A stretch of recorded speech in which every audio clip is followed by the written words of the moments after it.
नमस्कार.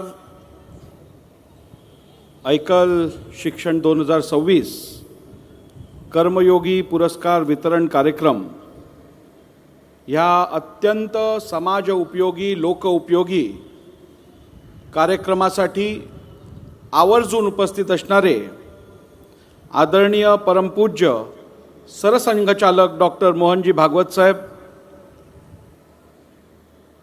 या राज्याला त्यांनी एक नवीन ओळख मिळवून दिली आणि तुमच्या आमच्यासारख्या महाराष्ट्रातील रहिवाशांना मोकळ्यापणे प्रवास करायची संधी दिली, ज्यांनी महाराष्ट्रातल्या रोड नेटवर्कचं चित्र संपूर्णपणे बदललं, असे आदरणीय केंद्रीय मंत्री आमचे नेते श्री नितीनजी गडकरी साहेब, उपस्थित आदरणीय मंत्री महाराष्ट्र राज्य डॉक्टर अशोकजी उईके साहेब, खासदार श्रीमती मायाताई इवनाटे, श्री अतुल शिरोडकरजी, अध्यक्ष कैलासवासी लक्ष्मणराव मानकर स्मृती संस्था मानकर ट्रस्ट, आणि इकडे उपस्थित असणारे महाराष्ट्र राज्याचे आदरणीय मंत्री मंगलप्रभात लोढाजी,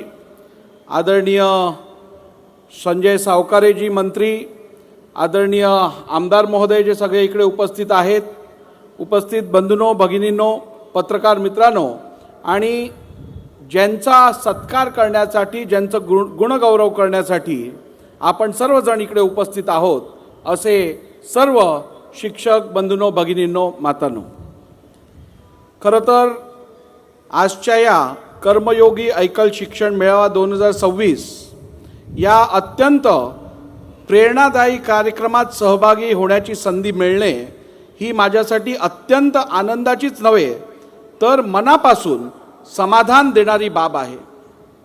आपल्या सर्वांना माहीतच आहे की भारत देश हा आज जगातली 4थी सर्वात मोठी अर्थव्यवस्था म्हणून ओळखला जातो.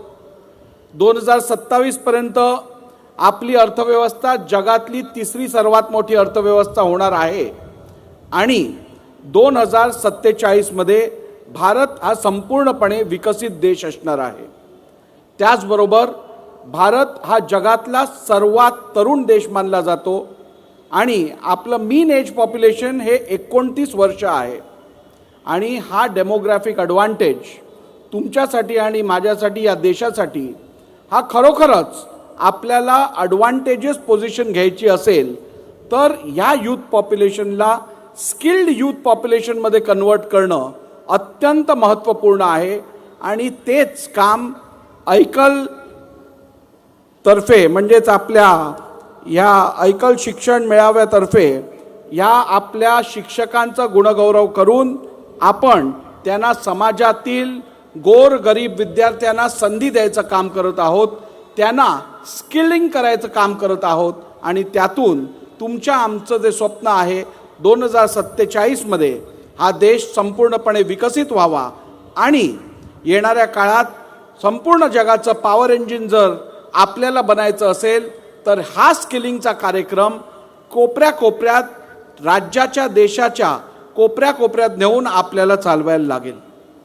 बांधवांनो, आपल्या सर्वांनाच माहीत आहे की शिकाल तर वाचाल, वाचाल तर विचार वाढतील. निश्चितपणे हे आपण सगळ्यांनी ऐकलेलं आहे. पण खऱ्या अर्थाने शिक्षक हा वाचायला शिकवतो, समाज घडवतो आणि समाजाला वाचवायचं काम करतो.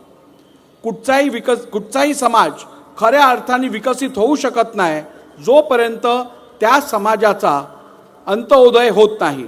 आणि त्यामुळे अंतिम टप्प्यावरती असणाऱ्या, अगदीच जे लोकांना कमी संधी प्राप्त होत असते, अशा लोकांना शिक्षणाची संधी प्राप्त करून देणं हे माझ्या मते अत्यंत महत्त्वपूर्ण काम हे आपण सर्वजण करत आहात.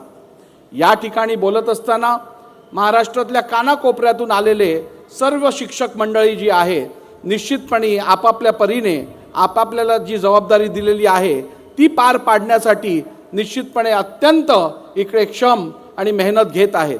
आज या ठिकाणी ज्या सर्व संस्थेना किंवा शिक्षकांना आपण पुरस्कार देऊन सन्मानित करणार आहोत ते निश्चितपणे येणाऱ्या काळात समाजात एक उदाहरण म्हणून दिसून येतील आणि त्यांना बघून या समाजात अधिक लोक अशी कामं करण्यासाठी प्रोत्साहित होतील आणि म्हणूनच हा अत्यंत लोकउपयोगी जनउपयोगी कार्यक्रम हा इकडे होत आहे असं मला वाटत आहे.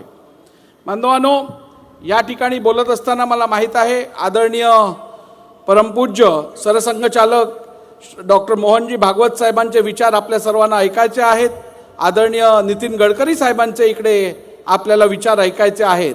मी काय अधिक वेळ घेणार नाही आहे आणि तसंही दोनदा विधानसभेचा अध्यक्ष झाल्यानंतर सातत्याने मी ऐकतो की अध्यक्षांनी बोलायचं कमी असतं, ऐकायचं जास्त असतं. त्यामुळे काय जास्त बोलणार नाही. पण तुम्हा सर्वांना मी शुभेच्छा देतो आणि आज योगायोग म्हणजे हा कार्यक्रम माझ्याच विधानसभा मतदारसंघात होत असल्यामुळे मला जरी इकडे पाहुणा म्हणून आमंत्रित केलं असेल तरीही तुम्हा सर्वांचं इकडे स्वागत करायची पण मी संधी घेतो.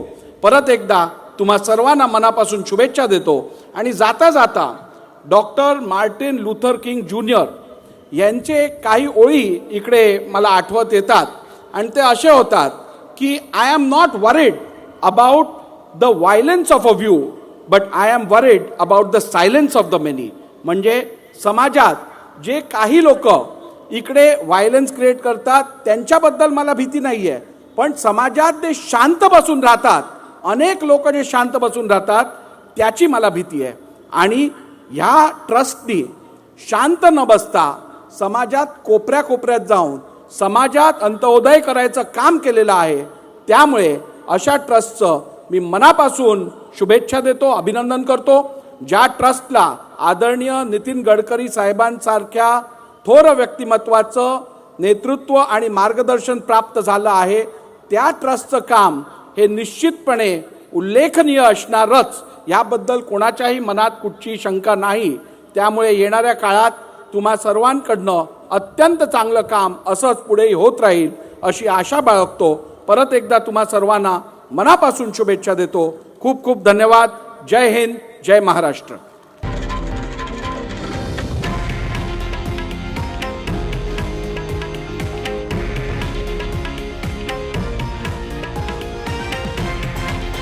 हे आहे देशातील नंबर 1 न्यूज नेटवर्क आणि आपण पाहत आहात TV9 मराठी, एकमेव.